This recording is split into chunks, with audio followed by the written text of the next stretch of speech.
നമസ്കാരം. അകമ്പുറത്തിലേക്ക് സ്വാഗതം. മദ്യം പാതയോരത്തേക്ക് തിരിച്ചെത്തുന്നു. പണിപ്പുരയിലുള്ള പുതിയ മദ്യനയം കുടിയന്മാർക്ക് കൂടുതൽ ഇളവുകൾ നൽകുമെന്നും പ്രതീക്ഷിക്കപ്പെടുന്നു. പതിവ് പോലെ പ്രതിഷേധങ്ങൾക്കും കളമൊരുങ്ങുകയാണ്.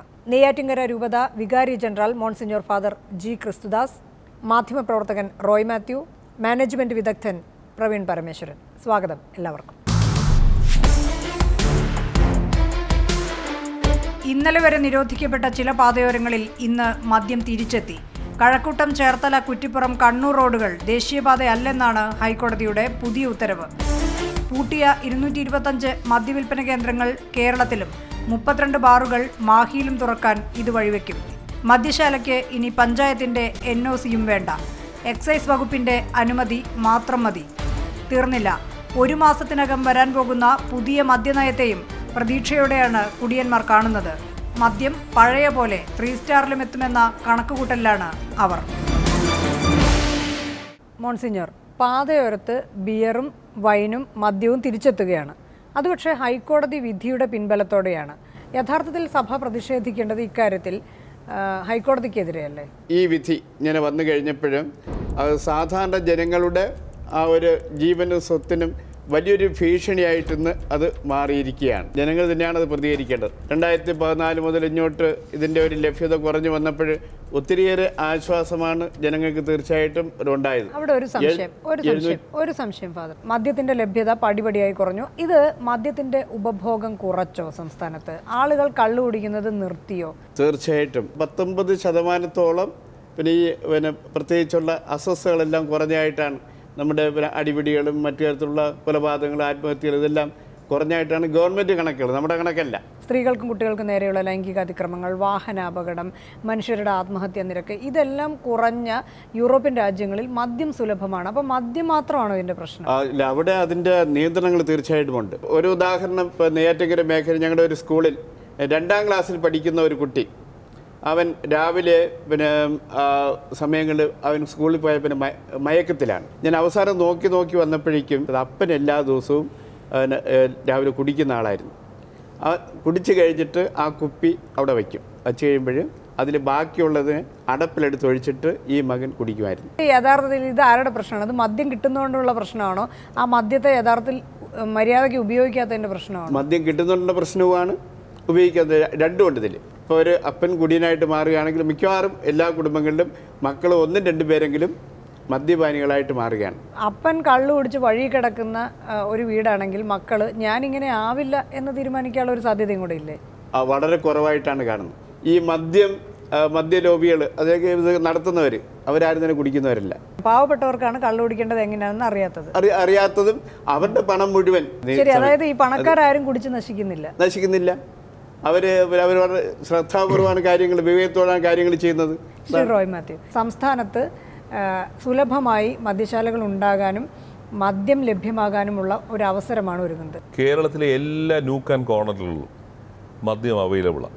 മാർക്കറ്റ് പ്രൈസിനെക്കാട്ടിൽ 50 രൂപ 100 രൂപ കൂട്ടിക്കൊടുത്ത ഏത് ബ്രാൻഡും അവൈലബിളാണ്. പാരലായിട്ട് വരുന്ന വേറൊരു ലോബിയാണ് മയക്കുമരുന്ന്. നിങ്ങൾ ബാർ അടച്ചു പൂട്ടിയിട്ട് എന്ത് നിലവാര മാറ്റമാണ് നമ്മുടെ സൊസൈറ്റിയിൽ ഉണ്ടായത്?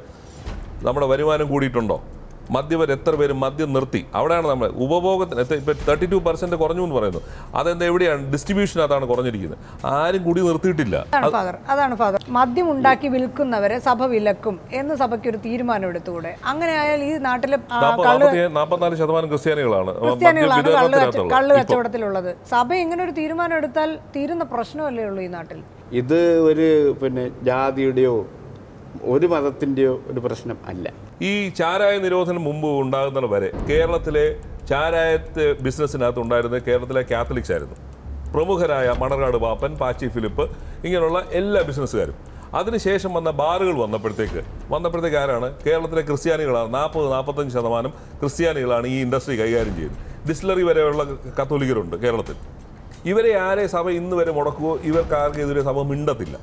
ഇത് പുറത്തിറങ്ങി പറയുന്ന ഒരു ന്യായങ്ങളാണ്. ഞാൻ അച്ഛനെ ആഹ്വാനിക്കാനോ ഒന്നും വേണ്ടി പറയുന്നില്ല. ഇതാണ് ഫാക്ട്. സഭയ്ക്ക് സ്വന്തമായി സഭയുടെ കാര്യം ചെയ്തുകൂടെ? അവർക്ക് കള്ളു കൊടുക്കുന്ന സഭയിലെ തന്നെ ആളുകളോട് ഇങ്ങനെ ചെയ്തു കഴിഞ്ഞാൽ പള്ളിയിൽ കയറാൻ പറ്റില്ല എന്ന് പറഞ്ഞുകൂടെ സഭയ്ക്ക്? അപ്പോൾ സഭയുടെ അകത്ത് പ്രശ്നമെങ്കിലും തീരുമല്ലോ. അല്ല, തീർച്ചയായിട്ടും അത് നമ്മുടെ ജനങ്ങളിൽ എല്ലാ വിഭാഗവും തീർച്ചയായിട്ടും ഉണ്ടല്ലോ. എല്ലാ മതവും അടിസ്ഥാനപരമായിട്ട് ഈ മദ്യത്തിനെതിരാണ് എല്ലാ അങ്ങനെ പറയാൻ കഴിയുമോ? അങ്ങനെ എങ്ങനെ പറയാൻ കഴിയും?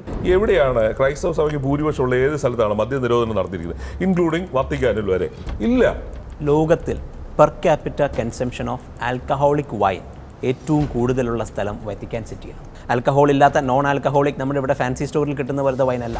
ഏറ്റവും കൂടുതലുള്ള സ്ഥലം വത്തിക്കാൻ സിറ്റിയാണ്. 2 റോം. കഴിഞ്ഞ 2015 രാത്രി 10 മണിക്ക് ശേഷം പബ്ലിക്കായിട്ടിരുന്ന് മദ്യപിക്കുന്നത് നിർത്തലാക്കി. അപ്പോഴും ബാറിനകത്തിരുന്ന് കുടിക്കാം. ഇതുപോലെ സഭയ്ക്ക് സ്വാധീനമുള്ള മറ്റൊരു സ്ഥലമാണ് അയർലൻഡ്. അവിടുത്തെ മിനിസ്റ്റർ പറഞ്ഞത് ഇപ്പോൾ ദുഃഖവെള്ളി സമയത്ത് അവിടെ ആൽക്കഹോൾ കിട്ടില്ല. ആ ദുഃഖവെള്ളിയുടെ അന്നുകൂടെ വരാൻ പോകുന്ന വർഷം മുതൽ ആൽക്കഹോൾ പ്രൊവൈഡ് ചെയ്യും. എന്തിനു വേണ്ടിയാണ്? നിയമം പാസ്സാക്കുകയാണ്. ഒറ്റ മിനിറ്റിന്റെ തീരുമാനം കൊണ്ട് നിർത്തുവാൻ കഴിയുന്ന ഈ സ്ഥലങ്ങളിൽ എന്തുകൊണ്ട് ഇവരത് നിർത്തുന്നില്ല? Catholic bishops of council of ഇന്ത്യക്ക് ഇങ്ങനൊരു പോളിസി ഇല്ല. ഗോവയിൽ അവിടുത്തെ ആർച്ച് ബിഷപ്പ് പരസ്യമായി പറഞ്ഞു കഴിഞ്ഞു, we are not for prohibition. പിന്നെ മിസോറാം, നാഗാലാൻഡ് ഈ ഭാഗങ്ങളിലെല്ലാം ക്രൈസ്തവർക്ക് വലിയ ഭൂരിപക്ഷമുള്ള സഭ. കാത്തലിക്സിന്റെ ബിഷപ്സ് കൗൺസിലിന് ഇങ്ങനെ ഒരു തീരുമാനമേ ഇല്ല. ഇവർക്ക് ഇതിന് പറയാൻ കൃത്യമായ മറുപടികളില്ല. ലോകത്ത് ഏറ്റവും ശക്തമായ രീതിയിൽ ആൽക്കഹോൾ ബാൻ ചെയ്തിരിക്കുന്ന 2 കൺട്രീസാണ്. ഒന്ന് യമനും ഒന്ന് സുഡാനും. എന്താണ് യമനിലെയും സുഡാനിലെയും ഇപ്പോഴത്തെ സ്ഥിതി? അവിടെ ക്രൈം കുറവാണോ? കുഴപ്പം കുറവാണോ? സോഷ്യൽ ഇൻസെക്യൂരിറ്റി കുറവാണോ? Social stability? അപ്പോൾ മദ്യം നിരോധിച്ചു കഴിഞ്ഞാൽ ഈ ലോകത്തെ എല്ലാ പ്രശ്നങ്ങൾക്കും ശാശ്വതമായൊരു പരിഹാരമാവുമെന്ന് പറയുന്നതും മദ്യമാണ് ലോകത്തിലെ എല്ലാ പ്രശ്നത്തിൻ്റെയും കാരണമെന്ന് പറയുന്നതും ഒരു പ്രൂഫുമില്ലാത്ത, ഒരു തെളിവുമില്ലാത്ത ഒരു ബ്ലാങ്കറ്റ് സ്റ്റേറ്റ്മെന്റ് മാത്രമാണ്. എന്ന് പറഞ്ഞാൽ മദ്യത്തിന് പുറത്ത് കൺട്രോൾ വേണ്ട എന്നുള്ളതല്ല. തീർച്ചയായും. എന്തുകൊണ്ടാണ് ഇന്ത്യയിലെ മറ്റ് സ്ഥലങ്ങളിൽ എടുക്കാത്തൊരു നിലപാട്? ഇന്ത്യക്ക് പുറത്തുള്ള മറ്റ് വത്തിക്കാനിലും റോമിലും എടുക്കാത്ത നിലപാട് കേരളത്തിൽ സഭ എടുക്കുന്നത്? ഈ ആഗോളതലത്തിൽ കത്തോലിക്ക സഭ ഞാൻ നിലപാടൊന്നും എടുത്തിട്ടൊന്നുമില്ല. നമ്മൾ ഇന്ത്യയും മറ്റ് രാജ്യങ്ങളെയും ഒരുപോലെ താരതമ്യപ്പെടുത്തുന്നത് ശരിയല്ല. കാരണം നമ്മൾ കാലാവസ്ഥാപരമായിട്ടും മറ്റ് ഒത്തിരിയേറെ കാര്യങ്ങളിൽ നമുക്ക് വ്യത്യസ്തതകൾ തീർച്ചയായിട്ടും ഉണ്ട്. ഗോവയും കേരളവും തമ്മിൽ കാലാവസ്ഥയിൽ എന്താണ് വ്യത്യാസം? ഞാൻ അതിലേക്ക് വരുന്നു. നമ്മുടെ ഇവിടെ ഉള്ളത് അധികം കടലോരങ്ങളാണ്. അവിടെ നശിച്ച് മണ്ണടിയുന്നത് നമ്മളിന്ന് കാണുന്ന ഒന്നാണ്. ഈ സ്ത്രീകൾ മത്സ്യം കൊണ്ടുപോകാനായിട്ടുള്ള പാത്രങ്ങൾ കൊടുക്കണമെങ്കിൽ 50 രൂപ ചാരായം കുടിക്കാൻ കൊടുക്കണം ഭർത്താവിന്. കേരളത്തിൻ്റെ കടലോര ഗ്രാമങ്ങളിലെ പുരുഷന്മാർ മര്യാദയ്ക്ക് കുടിക്കാത്തതുകൊണ്ട് അല്ലെങ്കിൽ മര്യാദയ്ക്ക് മദ്യം ഉപയോഗിക്കാൻ അറിയാത്തവരായതുകൊണ്ട് എന്തിന് മുഴുവൻ കേരളവും സഹിക്കണം? കത്തോലിക്കർ മാത്രം കഴിക്കാതിരിക്കണമെന്നുള്ളതല്ല, സാധാരണ ജനങ്ങളൊരു പ്രശ്നം എടുത്തുകൊണ്ടാണ് കത്തോലിക്ക സഭ ഇതിൽ ഇടപെട്ടുണ്ട്. ഇത് തന്നെയാണ് ബീഫിന്റെ കാര്യത്തിൽ RSSും BJPയും പറയുന്നത്. ഇതേ യുക്തിയാണല്ലോ സംഘപരിവാർ ഉപയോഗിക്കുന്നത്. ഞങ്ങൾ ബീഫ് കഴിക്കില്ല, പശു ഞങ്ങളുടെ വിശുദ്ധ മൃഗമാണ്, അതുകൊണ്ട് നിങ്ങൾ ആരും ബീഫ് കഴിക്കരുത്. ആ കാര്യത്തിൽ സഭയുടെ നിലപാട് എന്താണ്? ബീഫിന്റെ കാര്യത്തിൽ സഭയുടെ നിലപാട് എന്താണ്? അതും ബാധിക്കാൻ പോകുന്നത് സാധാരണ ജനങ്ങളെയാണ്. സാധാരണ കർഷകരെയാണ് അത് മുഴുവൻ ബാധിക്കാൻ പോകുന്നത്. ഈ മദ്യത്തിന്റെ കാര്യത്തിൽ ഒരു നിലപാട്, ബീഫിന്റെ കാര്യത്തിൽ വേറൊരു നിലപാട്. ബീഫിന്റെ കാര്യത്തിൽ ഇതേ ആരോഗ്യ പ്രശ്നങ്ങളാണ് പലരും പറയുന്നത്. ബീഫ് എന്ന് പറയുന്നത് അനാരോഗ്യകരമായ ഭക്ഷണമാണ്. ആരോഗ്യ പ്രശ്നങ്ങൾ മാത്രമല്ല, പല വിദേശ യൂണിവേഴ്സിറ്റികളിലെയും പഠനങ്ങൾ വരെ കോട്ട് ചെയ്തിട്ടാണ് പല നേതാക്കളും സംസാരിക്കുന്നത്. ഒരു വിഭാഗത്തിന്റെ വക്താക്കളായിട്ട് അല്ല. ക്രിസ്ത്യാനിറ്റിയുടെ ബേസിക് മിഷൻ വർക്ക് എന്താണ്? ഈ പാവപ്പെട്ടവരെ മുഖ്യധാരയിലേക്ക് കൊണ്ടുവരിക. നിങ്ങളുടെ മിഷൻ ഫെയിലിയർ ആകുന്നതിൻ്റെ ഏറ്റവും വലിയ ഉദാഹരണമാണല്ലോ ഇത്. ഈ സുവിശേഷം നിങ്ങൾ കഴിഞ്ഞ 50 അല്ലെങ്കിൽ 100, 150, 1000 വർഷമായിട്ട് പറഞ്ഞുകൊണ്ടിരിക്കുന്നു. ധ്യാനകേന്ദ്രങ്ങൾ, പള്ളികൾ, മുട്ടിന് പള്ളികൾ, മുട്ടിന് കുരിശും തൊട്ടികൾ, ഇതെല്ലാം ഉണ്ട്. ആൾക്കാർ, ബിഷപ്പുമാരെല്ലാം ഉണ്ട്. എവിടെയാണ് നിങ്ങൾ ഫെയിലാവുന്നത്? ചർച്ച് ഫെയിലായതിന് സൊസൈറ്റിയെ കുറ്റം പറഞ്ഞിട്ട് എവിടെയാണ് കാര്യം? കേരളത്തിൽ 22% ക്രിസ്ത്യാനികളുണ്ട്. കേരളത്തിലെ ഏറ്റവും പവർഫുൾ കമ്മ്യൂണിറ്റിയാണ് ക്രിസ്ത്യാനികൾ, സാമ്പത്തികമായിട്ടും വിദ്യാഭ്യാസപരമായിട്ടും എല്ലാവർക്കും. അപ്പോൾ ഫെയിലായാലും നിങ്ങൾ ആരെയാണ് കുറ്റം പറയുന്നത്? It is your failure. ഈ ഗവൺമെൻറ് ഒളിഞ്ഞും തെളിഞ്ഞും ഈ മദ്യ വ്യവസായത്തെ മദ്യലോബികളുമായിട്ട് കൂട്ടുചേർന്ന് പ്രോത്സാഹിപ്പിക്കുന്ന ഒരു പ്രതീതിയാണ് ഇപ്പോൾ ജനിപ്പിച്ചുകൊണ്ടിരിക്കുന്നത്. ഞങ്ങൾ ജയിക്കുമ്പോൾ തോക്കുമ്പോൾ അത് വേറൊരു കാര്യം. അവസാനം വരെ സമരം ചെയ്യുക തന്നെ ചെയ്യും. ഗോവയിലെ കാര്യവും വത്തിക്കാനിലെ കാര്യവും ഒക്കെ വിടും. നമ്മളിവിടെ മദ്യനിരോധനം വേണമെന്ന് പറയുന്നു. ശരി, നമ്മുടെ കേരളത്തിനകത്തെ കത്തോലിക്ക സഭയുടെ പള്ളികളിൽ നിന്ന് നിങ്ങൾ ഈ വീഞ്ഞിൻ്റെ ലൈസൻസ് നിങ്ങളുടെ കയ്യിലുണ്ടല്ലോ, അത് വേണ്ട എന്ന് വെക്കാനെങ്കിലും ഇവിടുത്തെ സഭ തയ്യാറുണ്ടോ? അത്രയെങ്കിലും ചെയ്താൽ നിങ്ങൾ ഈ പറയുന്ന കാര്യത്തിൽ കുറച്ചെങ്കിലും ആത്മാർത്ഥതയുണ്ട് എന്ന് നമുക്ക് തോന്നും. കേരളത്തിൻ്റെ പ്രത്യേക സാഹചര്യത്തിൽ, കേരളത്തിൽ മദ്യനിരോധനം വേണമെന്ന് ആവശ്യപ്പെടുന്ന സാഹചര്യത്തിൽ നമ്മളത് അങ്ങ് ഒഴിവാക്കാം, അങ്ങനെ സഭ ആ ഒരു തീരുമാനത്തിലേക്ക് പോകുമോ? അത് എന്നിൽ നിൽക്കുന്ന നിക്ഷിപ്തമായിരിക്കുന്ന ഒന്നല്ല. അതുകൊണ്ട് എനിക്ക് അതിനോടൊരു മറുപടി പറയാൻ അല്പം ഒരു ബുദ്ധിമുട്ടുണ്ട്. പക്ഷെ അത് പക്ഷേ ജനത്തിന് അറിയേണ്ടതാണ്. ഒരു നിമിഷം, അതായത് ഒരു സ്റ്റേറ്റിന്റെ ഭരണകൂടം എന്ത് തീരുമാനമെടുക്കണം എന്നുള്ളത് അതിന് അഭിപ്രായം പറയാൻ കഴിയുകയും എന്നാൽ ഞാൻ നിൽക്കുന്ന കോൺഗ്രഗേഷൻ എന്ത് തീരുമാനമെടുക്കണമെന്നുള്ളതിൽ ഞാൻ അഭിപ്രായം പറയില്ല എന്ന് പറയുകയും ചെയ്യുന്നതിനകത്തൊരു വൈരുദ്ധ്യമില്ലേ? അത് ആഗോള സഭയിൽ വരുന്ന ഒന്നാണ്. അതുകൊണ്ട് തന്നെ ഇപ്പോൾ അതിൽ ഇപ്പോൾ ഈ KCBCക്കും ഉറച്ചൊരു തീരുമാനം എടുക്കാൻ പറ്റുമെന്ന് എനിക്കൊരു സംശയമുണ്ട്. അതിൽ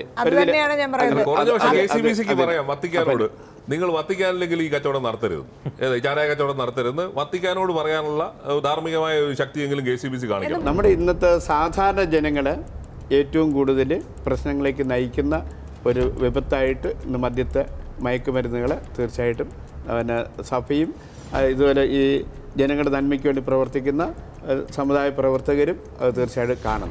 നമ്മുടെ ഇവിടെ ഇന്ത്യയിൽ, കേരളത്തിൽ നിന്ന് അല്ലെങ്കിൽ ഇന്ത്യയിൽ 15 ലക്ഷത്തോളം പട്ടാളക്കാരുണ്ട്, അത്രയും തന്നെ പോലീസുകാരുണ്ട്, അതിൻ്റെ ഇരട്ടിയുണ്ട്. നമ്മൾ ഇവർക്കെല്ലാം മദ്യം റേഷനായിട്ട് കൊടുക്കുന്നു നിയമപ്രകാരം. കേരളത്തിൽ നിന്നുള്ള ക്രിസ്ത്യാനികളും പട്ടാളത്തിലുണ്ട്, പോലീസിലുണ്ട്. നിങ്ങൾ എങ്ങനെ അവരെ കൺട്രോൾ ചെയ്യും? ഇത്രയും വലിയൊരു ഓപ്പൺ സൊസൈറ്റിയിൽ ഒരു വിഭാഗം മാത്രം പറയുന്നു നിങ്ങൾ പിന്നെ ബീഫ് തിന്നണ്ട, വേറൊരു വിഭാഗം പറയുന്നത് മത്സ്യം. ഇപ്പോൾ ബംഗാളിലൊക്കെ വന്നു കഴിഞ്ഞു, ബംഗാളിലെ ബ്രാഹ്മണന്മാർ ഇറങ്ങിക്കഴിഞ്ഞു, മീൻ കഴിക്കാൻ പാടില്ല.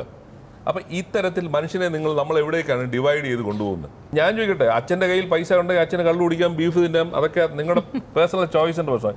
ഞാനോ നമ്മളാരും നിങ്ങളെ നിർബന്ധിക്കുന്നില്ല, ഉണ്ടോ? അതാണ് ബേസിക് പ്രശ്നം. അച്ഛന് ഇഷ്ടമുള്ള തൊഴിൽ സ്വീകരിക്കാൻ അവകാശമുണ്ട്, ഇല്ലേ? അച്ഛനെ ആരെങ്കിലും തൊട്ടപ്പുറത്തേക്ക് ഒരാൾ അച്ഛനെ ഇന്ന് വരെ ആ സ്വാതന്ത്ര്യത്തെ നിഷേധിക്കാൻ വന്നിട്ടില്ല. ഇവിടെ പൊട്ടാസ്യം സയനൈഡ് മാർക്കറ്റിൽ കിട്ടും, ഇത് വാങ്ങിച്ച് തിന്നുന്നവരുമുണ്ട്, അത് ചാകുന്നവരുമുണ്ട്.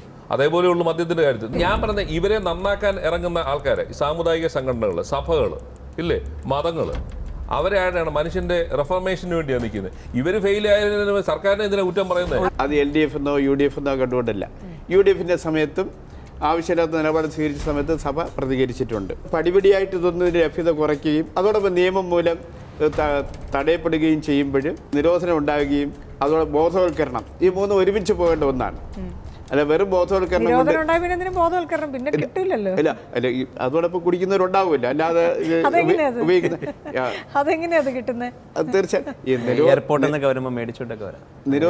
വേറെ സ്ഥലങ്ങളിൽ നിന്നൊക്കെ മേടിച്ചോണ്ട് വരുന്നവരൊക്കെ ഉണ്ടായിരിക്കും. അതൊക്കെ എൻ്റെ അപ്പം അത് ബോധവൽക്കരണത്തിലൂടെ നമ്മൾ മാറ്റേണ്ടത്. ഇത് മൂന്നും ഒരുമിച്ച് സംയോജിപ്പിച്ചുകൊണ്ട് പോകേണ്ട ഒന്നായിട്ട് ഞാൻ കാണുന്നു, സഭ കാണുന്നു. ഇന്ത്യ ഒട്ടാകെ സ്ത്രീധന നിരോധന നിയമം നമ്മൾ കൊണ്ടു ഇല്ലേ? ഇന്ത്യയിൽ എവിടെയെങ്കിലും ഒരു കമ്മ്യൂണിറ്റിയെങ്കിലും സ്ത്രീധനം കൊടുക്കാതിരിക്കുന്നുണ്ടോ? നിയമം ഇല്ലാഞ്ഞിട്ടാണോ? നിരോധനം ഇല്ലാഞ്ഞിട്ടാണോ? മദ്യപാനം പോലെ തന്നെ മാരകമായ ഒരു പ്രശ്നമാണ്, ഇല്ലേ? നമ്മുടെ സമൂഹത്തിൽ നിൽക്കുന്ന ഏറ്റവും വലിയൊരു അനാചാരമാണ്. പള്ളിയിൽ ഇന്ന് വരെ ഒരു പുരോഹിതൻ ചോദിച്ചിട്ടുണ്ടോ നീ സ്ത്രീധനം വാങ്ങിച്ചാണോ കല്യാണം കഴിക്കാൻ വരുന്നത്? ഞാനും പോയി പള്ളിയിൽ പോയി കല്യാണം കഴിച്ചു, എന്നോട് ചോദിച്ചിട്ടില്ല ഒരുത്തരും. സഭയുടെ ഏറ്റവും വലിയൊരു കൂതാശയാണ് സഭ നടത്തുന്ന വിവാഹം. ചോദിക്കുന്നുണ്ടോ? ഈ മിഷൻ പരാജയപ്പെട്ടതിന്റെ ഉത്തരവാദിത്വം ഇവരെ ഏറ്റെടുക്കണം, സർക്കാരിനെ കുറ്റം പറയരുത്. നമ്മുടെ നാട്ടിലെ ഇന്നിപ്പോൾ തിരുവനന്തപുരത്തിന്റെ കടൽ തീരം മാത്രം എടുത്താൽ ഏറ്റവും വലിയ പള്ളികൾ നിൽക്കുന്ന മുഴുവൻ ഈ കടലോരത്താണ്. ഏറ്റവും വലിയ നിർമ്മാണ പ്രവർത്തനങ്ങൾ നടന്നുകൊണ്ടിരിക്കുന്ന പള്ളികളും ഇവിടെയാണ്. ഈ പള്ളികൾക്ക് കീഴിലുള്ള ഈ ഇടവകകളുടെ കീഴിലുള്ള മനുഷ്യരാണ് ഒരുപക്ഷെ കേരളത്തിലെ തന്നെ ഏറ്റവും പാവപ്പെട്ടവരെന്ന് ഫാദർ തന്നെ പറഞ്ഞു. ഇവരുടെ ജീവിത നിലവാരം ഉയർത്തുന്നതിൽ ഈ പള്ളികൾ ഇങ്ങനെ വലുതായി പണിയുന്ന അതേ ഉത്സാഹം സഭയ്ക്കുണ്ടോ? ഇവരുടെ ജീവിത നിലവാരം ഉയർത്തുന്നതിന് സഭ എന്ത് ചെയ്യുന്നു? നമ്മുടെ വെട്ടുകാട് പള്ളിയുടെ ഏരിയ അവിടെയാണ് കേരളത്തിലെ ഏറ്റവും വലിയ പള്ളിയാണ് വരുന്നത്. For what purpose? നിങ്ങൾ ഇതാണോ മനുഷ്യനെ നിർമ്മിക്കുന്നതിന് വരെ നിങ്ങൾ കല്ലിനെ നിർമ്മിച്ചുകൊണ്ടിരിക്കുക? നമ്മുടെ അഭിയന്യ സൂസഭാഗ്യപിതാവ് KCBC പ്രസിഡന്റ് അതേ വിഴിഞ്ഞത്ത്, ഞാൻ നേറ്റങ്കര രൂപതയിൽ TSSന്റെ ഡയറക്ടറൊക്കെ ആയിരുന്നു, അങ്ങോട്ട് പോയ ആളാണ്. വിഴിഞ്ഞത്ത് ഒരു 40 വർഷം എടുത്ത പള്ളി വയ്ക്കാനായിട്ട്. അത് കഴിഞ്ഞപ്പോൾ 35 ലക്ഷം രൂപയ്ക്ക് അവർക്ക് ഒരു ഗോപുരം ചെയ്യാനായിട്ട് അവർ തീരുമാനമെടുത്ത് പിതാവിൻ്റെ അടുക്കലേക്ക് അവിടുത്തെ സമിതി ഞങ്ങൾ വന്നപ്പോൾ പിതാവ് പറഞ്ഞു ഞാൻ സമ്മതിക്കില്ല എന്ന് പറഞ്ഞു. നിങ്ങൾ ഈ തുക സാധാരണ ആൾക്കാർക്ക് പാർപ്പിടം ഉണ്ടാക്കി കൊടുക്കാനും മറ്റു കാര്യങ്ങൾക്ക് കൂടി വിനിയോഗിക്കണം. ഞങ്ങളൊരു കാര്യം ചെയ്യാം പിതാവെ, ഞങ്ങളെ ആദ്യം ഇത് ചെയ്യാനായിട്ട് അനുവദിക്കണം. ഞങ്ങളത് ചെയ്ത് കഴിഞ്ഞ ഉടൻ അത്രയും തുകയ്ക്ക് ഞങ്ങൾ വീട് വെച്ച് കൊടുക്കുമെന്ന് പറഞ്ഞു. ഇവർ ഇതങ്ങ് വെച്ച് അത് ചെയ്യേണ്ട മറ്റത് തിരിഞ്ഞു പോലും നോക്കിയില്ല. സഭയുടെ കടുത്ത നിസ്സഹായതയാണ് ഇപ്പോൾ ഫാദർ പറഞ്ഞത്.